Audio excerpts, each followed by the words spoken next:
Hello everybody, this is The Organic Guy, welcome, and today I'm super excited to be joined by Karen Mapusua, who is the president of IFOAM Organics International. So we are in the third day of BIOFACH. How's been your experience so far? It's been great. For one thing, it's wonderful to be back together again after a couple of years and to be able to meet the organic movement and in all its diversity and talk about the struggles that people have had, but also the successes that everyone's had over the last couple of years. That's been really important.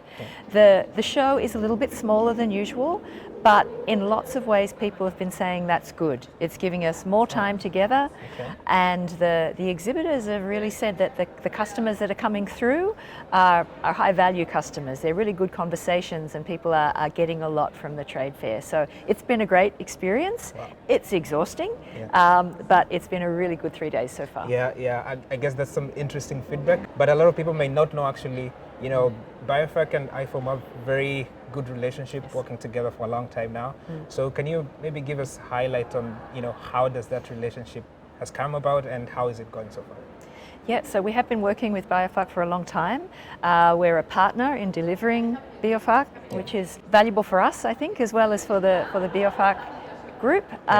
We work together on things like the opening and trying to build a really useful conference program alongside, and of course to help share the message of organic more broadly.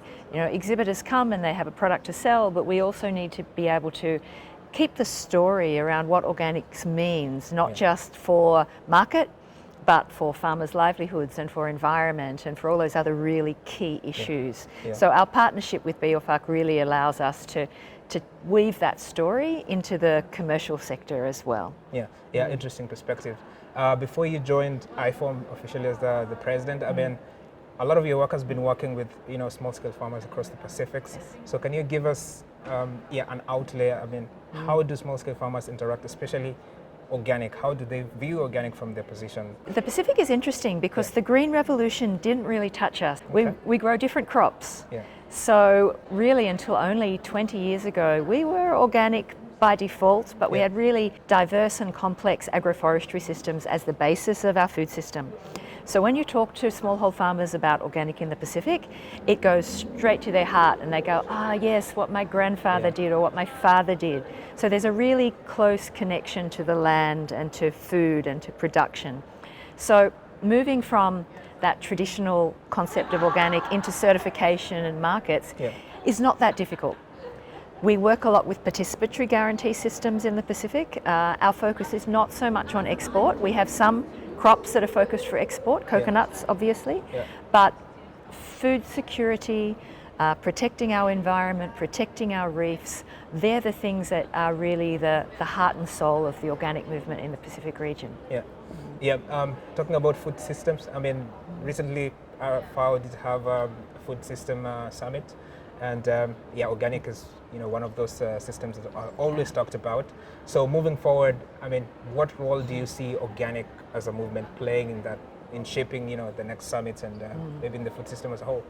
I think it plays a really critical role. We can have a food system that feeds us, but it damages the environment, or a food system that feeds us but doesn't nourish us.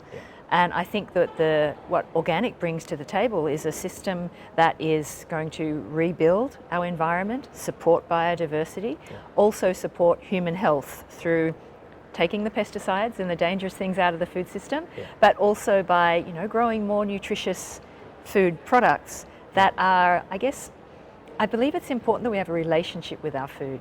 And in organic, they're often shorter value chains, so you can know your farmer and you know where your food comes from for fruit and veg. And I think that's part of that whole picture of building a food system that is not removed from us, but we're close to the farmers and we're close to the land that produces the food. The other thing is, of course, now you are the president of IFOAM. I know there's some of the things that are very close to your heart, women involvement, youth, and all this kind of thing. So from your perspective and from your position, what are some of the things and priorities that you're looking to work on? Now, it's always hard to get priorities when there's so many areas of work to do. Yeah. But one of the big priorities for us as an organic movement is really identifying where we can add the most value. So where we can provide the most support to farmers, the most support to the organic movement. So it will be around refining our work on policy support and advocacy, and linking agriculture and organic agriculture production to the big issues, climate change, biodiversity loss. If we can do that, that will also help our governments understand the importance of supporting organics and organic farmers and really change the policy environment. Yeah. So that's really key. Women, we hold up half the sky, we know that, but often it's an undervalued or under-recognised role in agriculture, and we need to lift that up.